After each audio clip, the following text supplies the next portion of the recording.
का जवान शहजादा था।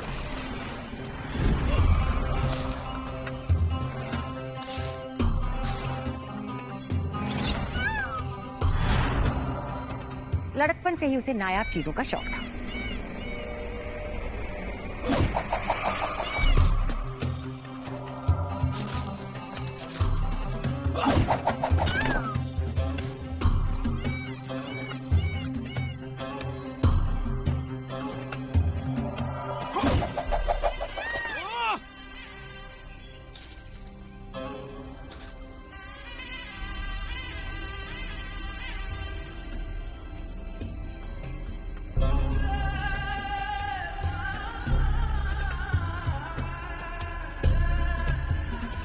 उसे जो चीज पसंद आ जाती थी या तो वो उसे पाकर ही दम लेता था या फिर तबाह करके।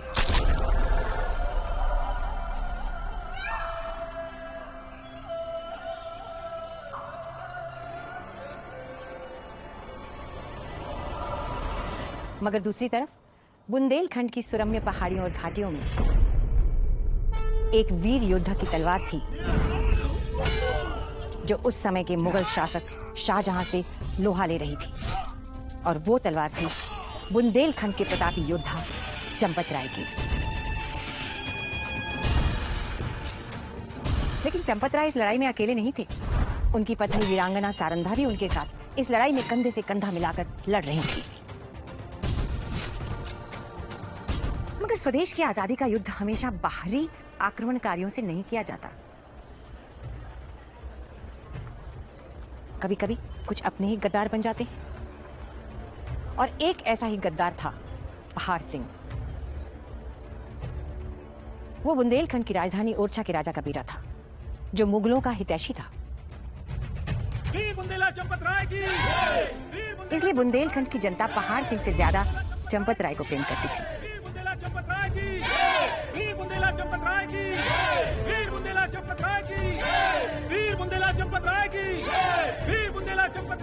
लोभी और धूर्त पहाड़ सिंह से ये बर्दाश्त नहीं होता था, और वो चंपत राय को रास्ते से हटाना चाहता था।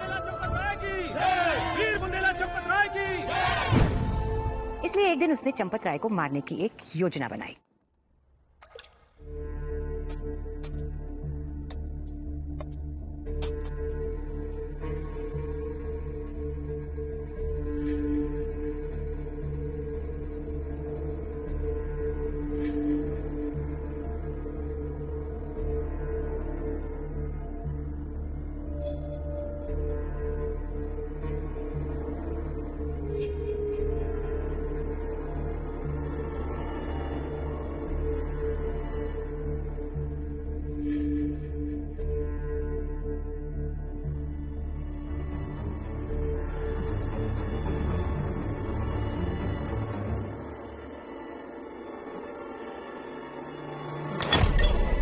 मगर जाको राखे साइयां मार सके ना कोई।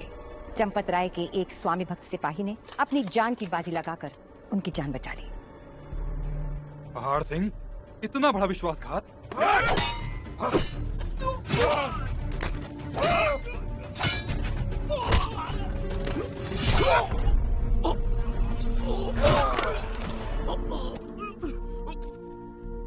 भीम सिंह, महाराज, भीम सिंह, आप जाइए यहाँ से। मैं तुमको साथ ले चलूंगा भीम। महाराज, हम साथ चलेंगे। महाराज जाइए आप यहाँ से। इस पूरे कांड में चंपत राय की जान तो बच गई, मगर उन्हें ओरछा छोड़कर भागना पड़ा। लेकिन वो जहां भी जाते मुगल उनके पीछे पड़ जाते।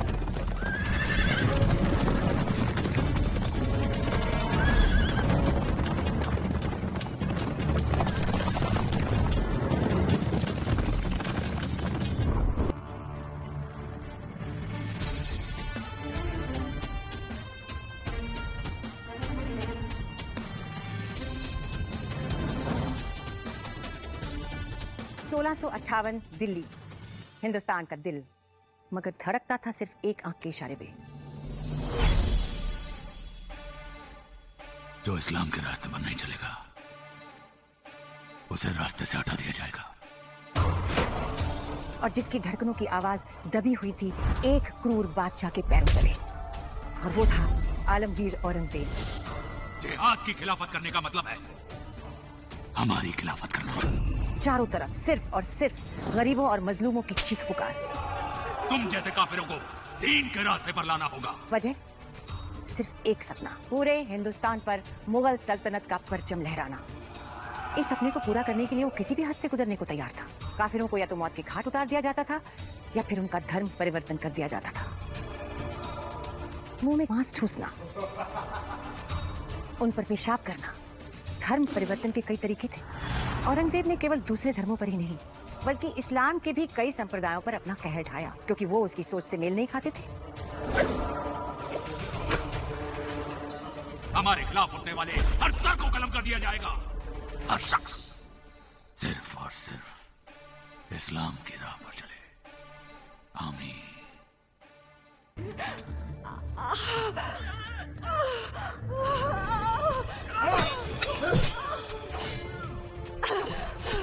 अपने बेटे सारवाहन के कातिल बाकी खान को अपने सामने देखकर चंपत राय क्रोध की ज्वाला में जल रहे थे।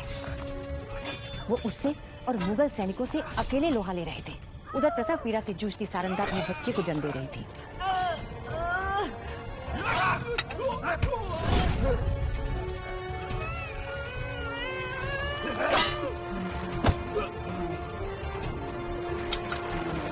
और तभी अचानक युद्ध की ललकारों के बीच एक मासूम सी किलकारी गूंज उठी, मानो मौत के अंधेरे को चीरती जिंदगी और उम्मीद की किरण फूट पड़ी हो उस गुफा में।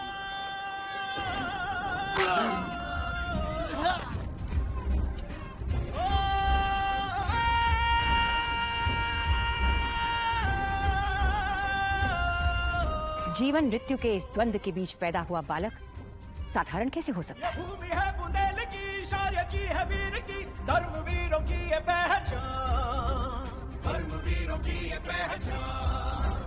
वेद की धरा प्रणाम, शौर्य की भूमि प्रणाम, मिट्टी शूर वीरों की माँ तुझे करे प्रणाम। वेद की धरा प्रणाम, शौर्य की भूमि प्रणाम, मिट्टी शूर वीरों की माँ तुझे करे प्रणाम।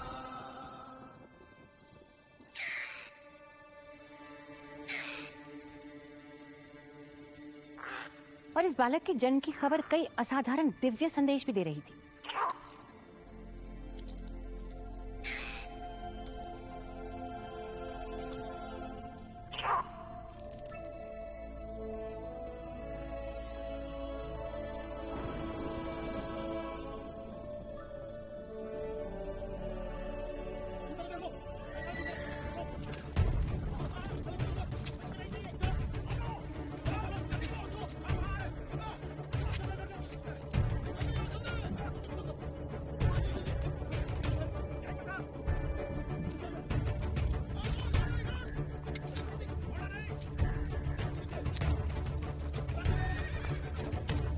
मगर चंपत राय और सारंगा की असली परीक्षा अभी बाकी थी।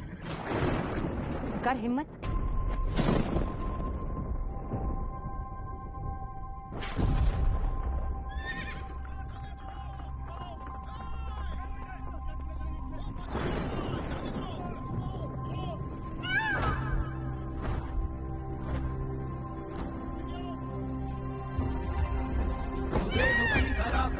शौर्य की भूमि प्रणाम, मिट्टी शूर वीरों की माँ तुझे करे प्रणाम।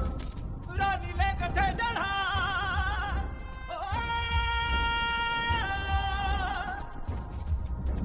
रानी ले कथे चढ़ाए, उसको ही ये लगाए, मोर की पहाड़ियों से हार, मोर की पहाड़ियों से हार।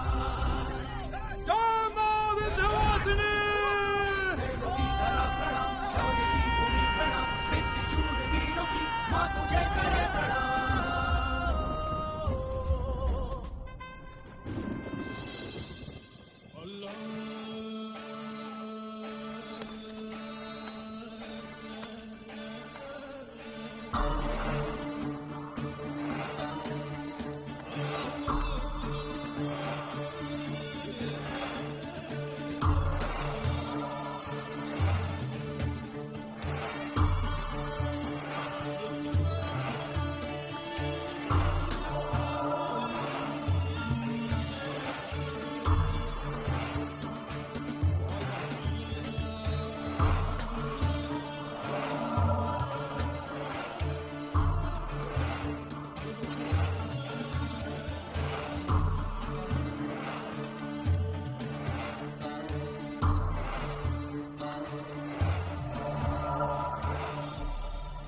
बादशाह का इकबाल बुलंद रहा है।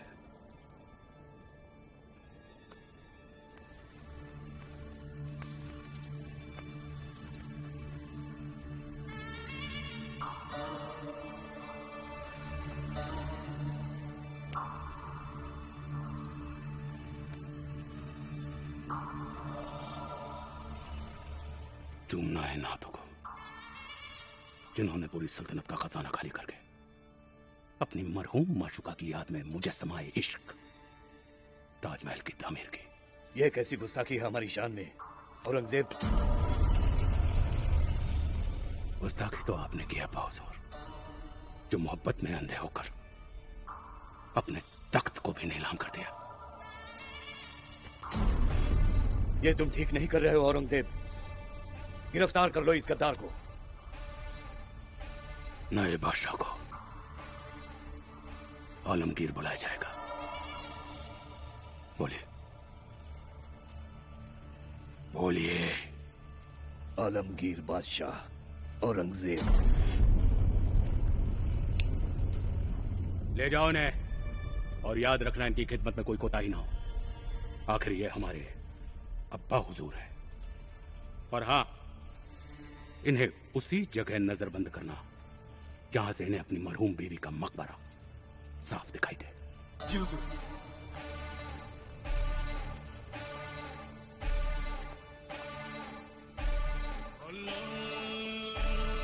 आलमगीर बादशाह औरंगजेब का इकबाल बुलंद रहे।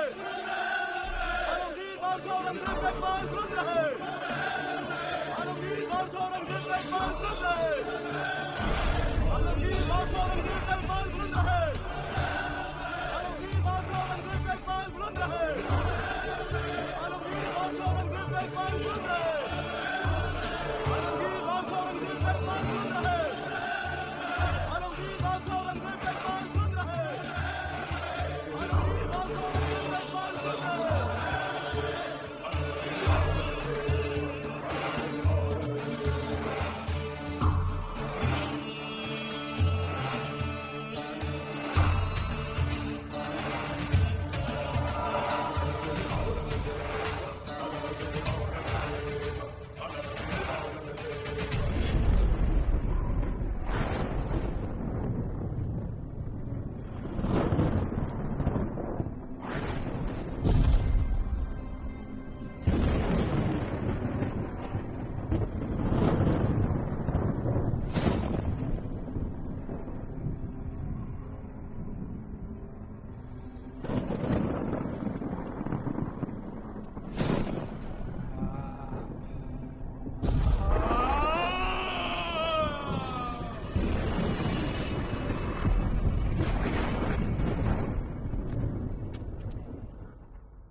देखते हैं कि बाद शतसाल इन दोनों वस्तुओं से किसे चुनते हैं। इसी से ही उनकी दिशा निर्धारित होगी और भविष्य का अनुमान लगेगा। लीजिए कुंवर जी, इन दोनों में से जो आपको पसंद हो उठा लीजिए।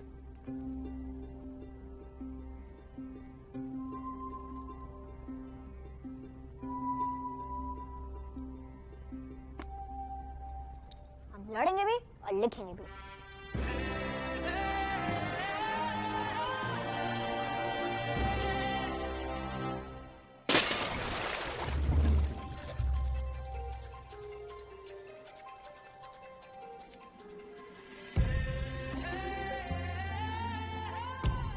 वीरों के हाथों में गुलेल नहीं, तलवार शोभा देती है।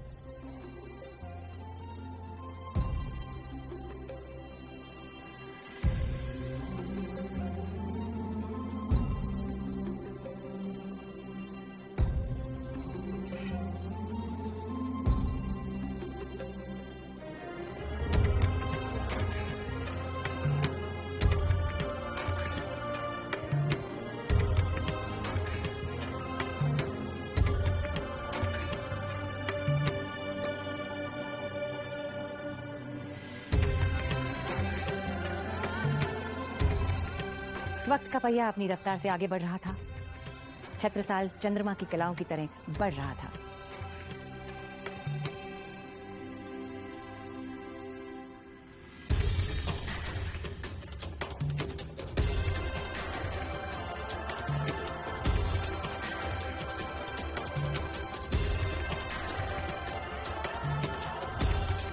उनका लालन पालन माता सारंधा ने ही किया था। उन्हीं से छत्रसाल को शस्त्र और शास्त्र दोनों का ज्ञान प्राप्त हो रहा था।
सबको साथ लेकर चलने वाला, मित्रों का परम मित्र और शत्रुओं की आंखों में शूल बनकर चुभने वाला, शत्रुशूल होगा हमारा पुत्र।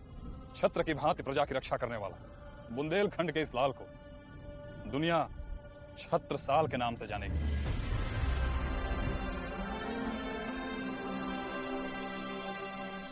मुगलों के द्वारा बार बार आक्रमण किए जाने के कारण उनको छत्रसाल सहित अपना निवास स्थान बदलते रहना पड़ता था। एक वर्ष के अंतराल के बाद जब वो मुगलों से छिपकर ओरछा के एक मामूली से गांव में आदिवासियों के बीच रह रहे थे, तभी एक रात कुछ ऐसा हुआ जो किसी ने सपने में भी नहीं सोचा था।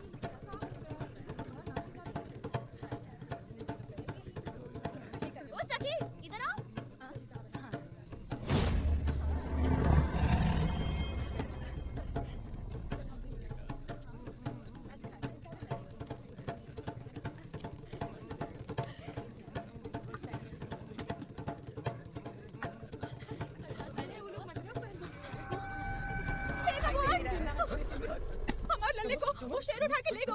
कोई कुछ करो, हमारे लल्ले को वापस लाओ। कितने गए हो आदमखोर? चलो चलो चलो चलो चलो।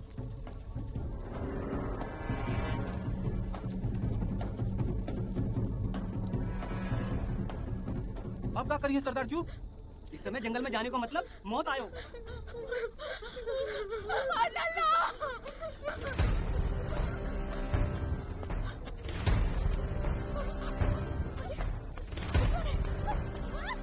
कौन पागल बालक है जो ऐसे मौत के मुंह में कूद गए हो?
हमारा लल्ला मिल गया। हमारे लिए भगवान बन के आए हो बेटा। कौन हो तुम? साधारण वाला तो नहीं लग रहे। कौन हो तुम? हम श्री चंपत राय और माता सारंदा के पुत्र छत्रसाल हैं। कुंवर छत्रसाल? हाँ, एक माँ को उसका बेटा लौटाया है आपने। भगवान आपको इतनी शक्ति और जस दे जिससे आपके नाम की डंका एक दिन पूरे हिंदुस्तान के कोने कोने में सुनाई दे। वीर छत्रसाल की जय, वीर छत्रसाल की जय, वीर छत्रसाल की जय, वीर छत्रसाल की जय। माजू, माजू, माजू, आपका गुस्सा तो हमसे है ना, भोजन से तो नहीं। आप भले ही हमें दंड दे दीजिए, पर इसे चुप मत रहिए। आपने सुबह से कुछ भी नहीं खाया है। तुम्हें अगर हमारी इतनी फिक्र होती तो तुम ऐसी हरकत नहीं करते। अब हम आपको कैसे विश्वास दिलाएं माजू कि हमें आपकी कितनी चिंता है। अच्छा ठीक है, अब आप जब तक हमें क्षमा नहीं करेंगी, हम तब तक एक पांव पर खड़े रहेंगे और एक भी निवाला नहीं खाएंगे। एक पांव पे क्यों? सर के बल खड़े हो जाओ। वैसे भी तुम्हें खतरों से खेलने की बड़ी आदत है ना। हमारी बात तो वैसे भी नहीं सुनोगे, अपनी ही मनमर्जी करोगे, तो वही करो। ये लीजिए माजू, अब तो हम सर के बल भी खड़े हो गए। अब तो हमें क्षमा कर दीजिए ना।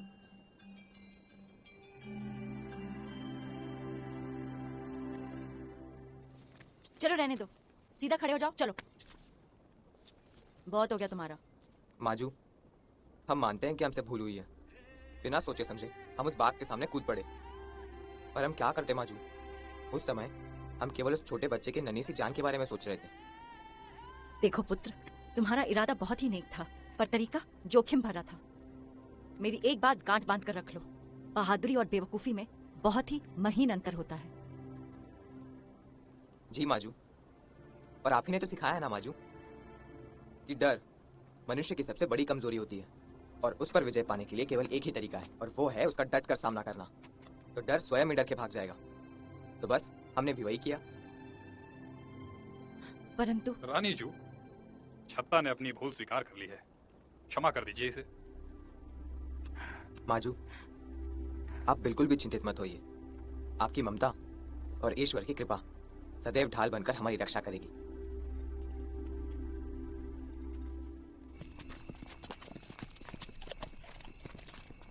चारों ओर खोजो इन काफिरों को, यहीं कहीं छुपे होंगे। तुम्हारे जीवन का लक्ष्य तुम्हें पुकार रहा है। परीक्षा की गहरी काली रात आ चुकी है। उठो, जागो, निडर होकर आगे बढ़ो। मैं सदैव तुम्हारे साथ हूँ। उठो छत्रसाल, उठो। छत्ता, छत्ता, छत्ता, जल्दी से उठो। तुम्हें यहाँ से जाना होगा, मुगलों ने आक्रमण कर दिया है। उठो। पर माजू, हम आप लोग को यहाँ अकेले छोड़कर खुद कैसे जा सकते हैं? पुत्र, ये हम सबके लिए कठोर परीक्षा की घड़ी है, लेकिन हम भावुकता में आके काम नहीं कर सकते। क्या कर रहे हो? माजू, हम यहाँ रहकर मुगलों से लड़ेंगे, अपने परिवार की रक्षा करेंगे, अपना कर्तव्य निभाएंगे। पुत्र, परिस्थिति की गंभीरता को समझो। एक क्षत्रिय का परम धर्म होता है उसके परिवार से बढ़कर मातृभूमि की तरफ, और तुम्हारा भी परम कर्तव्य बुंदेल भूमि की तरफ है, और यही तुम्हारे पिताजी ने हमेशा किया है। ये लो पुत्र, तुम जाओ यहाँ से। पर माजू, मुगलों की इस लड़ाई में हम आपको अकेला छोड़कर कैसे जा सकते हैं? यदि आपको कुछ हो गया तो हम। पुत्र, हमें कुछ नहीं होगा। अगर 100 सियार भी आ जाए ना, तो एक शेर का कुछ नहीं बिगाड़ सकते, क्योंकि शेर शेर होता है। आने दो इन मुगलों को, निपट लेंगे हम। ऐसे मुश्किल समय में भगवान का भरोसा होता है। हम लड़ेंगे और जीतेंगे। हाँ, हमारी नियत साफ है तो नियति भी अच्छी होगी। हमें कुछ नहीं होगा, तुम हमारी चिंता मत करो। जब तक हमारे हाथ में शस्त्र है, ये हमारी प्रतिज्ञा है कि मुगलों के आगे हम घुटने नहीं टेकेंगे। तो फिर हमारे लिए आपकी क्या आज्ञा है माजू? पुत्र, हम चाहते हैं कि तुम अपनी बहन मान कुंवरी के पास चले जाओ। वहां तुम्हें शरण और सुरक्षा दोनों मिलेगी।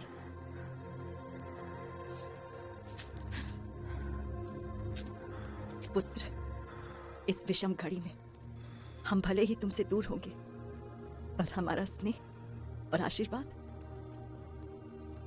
हमेशा तुम्हारे साथ होगा।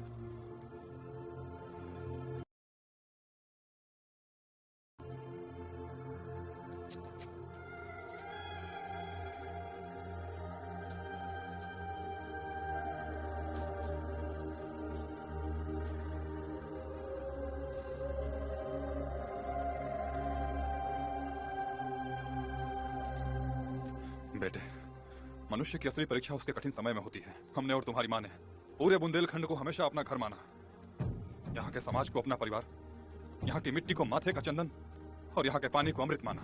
तुम भी पूरी बुंदेली भूमि को अपना राजमहल समझना। ये ऊंचे नीचे पहाड़, ये घने बिहड़, ये टेढ़े मेढ़े रास्ते सब तुम्हारे हैं, तुम्हारे अपने। और हमारा विश्वास है तुम जहाँ कहीं भी बुंदेलखंड में जाओगे तुम्हें भरपूर आदर, सम्मान, प्यार, सत्कार मिलेगा लोगों के द्वारा। और एक बात याद रखना बेटा, कैसी भी परिस्थिति में अपना अस्तित्व मत खोने देना। और हाँ, ये हमेशा याद रखना कि तुम्हारी रगों में चंपत राय और सारंधा का खून दौड़ रहा है।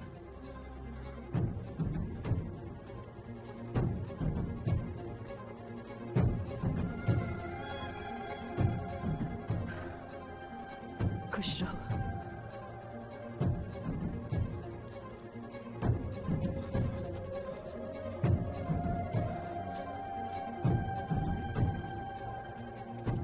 हमें विश्वास है कि आपके तेज और पराक्रम के सामने वो मुगल टिक नहीं पाएंगे। और आपकी आज्ञा अनुसार हम आपसे दूर तो जा रहे हैं, पर प्रतीक्षा करेंगे शुभ समाचार की कि वीर बुंदेलों ने कुटिल मुगलों को छठी का दूध याद दिला दिया।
हुकुम, हुकुम, एक बुरी खबर है हुकुम। अभी अभी पता चला है कि आपके माता और पिता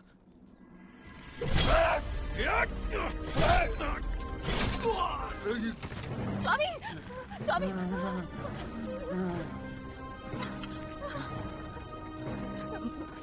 आपको कुछ नहीं हुआ है? आप उठिए, चलिए।